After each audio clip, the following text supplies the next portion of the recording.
जा रहे हैं जो शहीद आजम भगत सिंह, राजगुरु और सुखदेव पर आधारित है। 19 सितंबर 1907 में एक वीर बलिदानी बालक का जन्म हुआ, जिसने अपना नाम पहले अक्षरों में भारत के इतिहास में लिखवा दिया। वह नन्हा बालक अपने बचपन में कुछ ऐसा कर देगा जिससे आज की पीढ़ी भी उसे गर्व से याद करती है। भगत्या आया माँ, जा पुत्र अपने चाचा जी ने रोटी दे आ। ठीक है माँ। आलो चाचा जी रोटी। शाबाश पुत्र, आधा मैं अपने शेर पुत्र नु खेत को मां के ले आवा। चलो चलो चाचा जी, चलो चलो।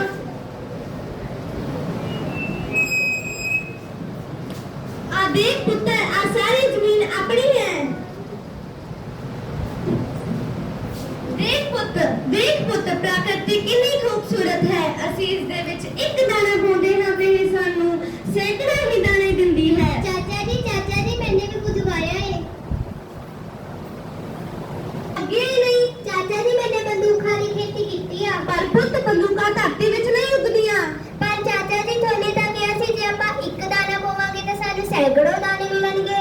ਇਸ ਲਈ ਪੁੱਤ ਤੂੰ ਬੰਦੂਕਾਂ ਦੀ ਖੇਤੀ ਕਰ ਦਿੱਤੀ। ਨਹੀਂ ਚਾਚਾ ਜੀ, ਇਹ ਬੰਦੂਕਾਂ ਦੀ ਖੇਤੀ ਨਹੀਂ, ਇਹ ਤਾਂ ਗੋਰਿਆਂ ਦੇ ਖਾਤਮੇ ਦੀ ਖੇਤੀ ਆ। ਉਮਰ ਨਿਆਣੀ ਪਰ ਜਜ਼ਬਾ ਹੈ ਭਾਰੀ, ਉਮਰ ਨਿਆਣੀ ਪਰ ਜਜ਼ਬਾ ਹੈ ਭਾਰੀ। ਲਾੜੀ ਹੈ ਆਜ਼ਾਦੀ ਮੈਨੂੰ ਲੱਗਦੀ ਪਿਆਰੀ, ਲਾੜੀ ਹੈ ਆਜ਼ਾਦੀ ਮੈਨੂੰ ਲੱਗਦੀ ਪਿਆਰੀ।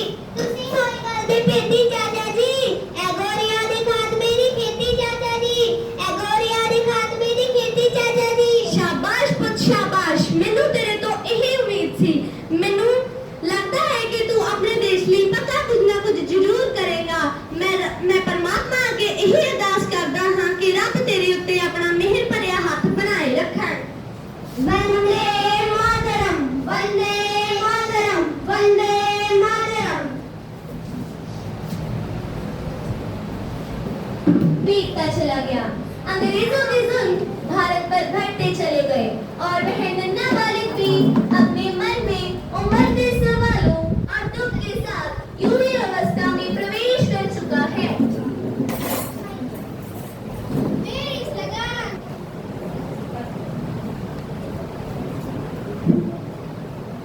साहब, मेरे पास आपको देने के लिए लगा नहीं है। साहब, रहम करो मेरे पे, माफ कर दो मुझे। I don't care, you bloody Indian.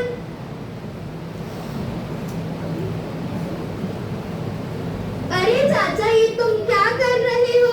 ये तुम्हारी पगड़ी ही नहीं, तुम्हारी आन, बान और शान है।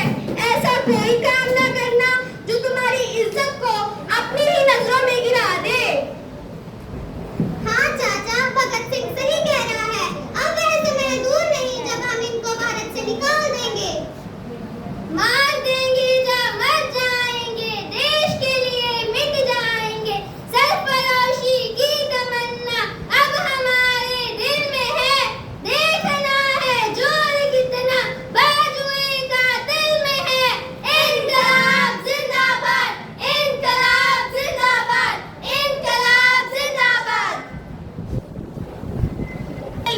अंग्रेजों द्वारा लाठीचार्ज करवाकर लाला लाजपत राय शहीद हो गए। इस बात का रोष लेकर उन्होंने बटुकेश्वर के साथ मिलकर अंग्रेजों की असेंबली में बम फोड़ दिया और अपने आप को गिरफ्तार करवा दिया ताकि उनकी आवाज लोगों तक जा सके। वंदे मातरम, वंदे मातरम, वंदे मातरम।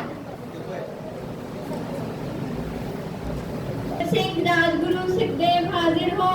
इनकलाब जिंदाबाद, इनकलाब जिंदाबाद, इनकलाब जिंदाबाद। योर ऑनर, इनकलाब जिंदाबाद, इनकलाब जिंदाबाद, इनकलाब जिंदाबाद। योर ऑनर, इनकलाब जिंदाबाद, इनकलाब जिंदाबाद, इनकलाब जिंदाबाद।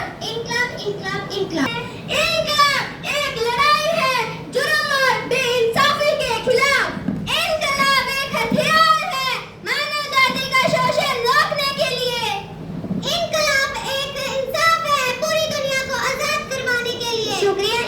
उसका मतलब बताने के लिए। अब पता चला कि इनकलाब का क्या मतलब होता है। हा हा हा। Stop this nonsense. They have a final assembly. Broken the law and feared the bow. Under section 1.1 and 3.2. Bhagat Singh, Rajguru Sukhdev. Where we have still dead. इनकलाब जिंदाबाद! इनकलाब जिंदाबाद! इनकलाब जिंदाबाद!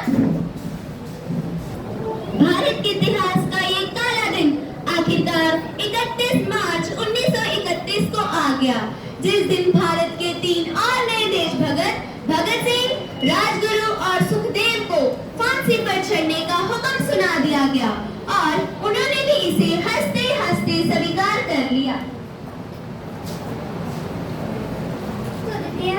भगतिया, ये तू की कीता? ये गरम तो पहले तेनू मेरी याद नहीं आई, तेनू मेरा प्यार नहीं आया। आया माँ आया, तुम्हारी तस्वीर में भारत माँ का ख्याल आया। शाबाश पुत्र, तू तो मेरा सिर गर्व नाल ऊंचा कर देता, पर तू आखिर कुर्बानी क्यों देती? माँ मैं तो भारत माँ को आजाद कराने के लिए, भारत माँ के बेटों को जगाने के लिए आसिफ माँ कुर्बान कर दिया। देखना आज एक आया है, कल 100 और आएंगे। हुण तो मैं तेनू लंबी उम्र दी दुआ भी नहीं दे सकती। वाहिगुरू तुहाडा भला करे, वाहिगुरू तुहाडा भला करे। माँ जब तेरा अंकल फांसी के फंदे पर सो जाएगा, तो तू अपने आंचल को आंसू से भिगोएगी तो नहीं। तू अपने बलिदान पर सेवा की मार नहीं, यारों की मार होती है। हाँ पुत्र, मैं तो सिंहों के सिंह की माँ हूँ, गब्बर सिंह भगत सिंह की माँ हूँ। मैं तेरी शहादत पे रोऊंगी नहीं, बल्कि खुशी पे वारी जाऊंगी। तू आजादी की माला लेने जाओ और मैं लड्डू बंटवाऊंगी। जा बेटा जा, ले आ अंग्रेजों का कार्यालय और अपने हाथों में लगाती रहे बसंती चोला। बसंती चोला मेरा रंग तो बसंती चोला